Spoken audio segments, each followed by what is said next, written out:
Amazon sellers, this is a huge alert. I go through the intakes, the case submissions every morning, and it lets me know what Amazon sellers are suffering at the hands of Amazon. And today, I think you need to know the top 3 reasons Amazon sellers were getting suspended yesterday and overnight.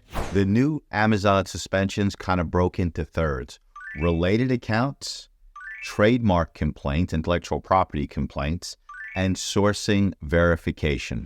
When it comes to related accounts, you get an email that says you violated paragraph 3 of the TOS. These are not easy cases to win, but you're also not dead in the water. If you're running multiple accounts, be super careful, don't get caught. Intellectual property right complaints, trademark complaints, don't send in a plan of action right away. First, allow a lawyer that knows Amazon to review the allegation, try and get a retraction, and then submit a plan of action. Don't jump the gun. Don't start submitting plans of action. They're going to fail. Sourcing verification. You need to make sure that you can show Amazon where you buy your products and how that relates back to the manufacturer. If you can do that, great. If you can't, you need to come up with really great persuasive arguments for the long-term changes to your Amazon business.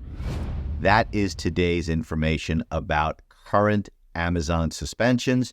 You need any further information? Check out our website, AmazonSellersLawyer.com. Our blog has information on every single issue that Amazon sellers face every single day.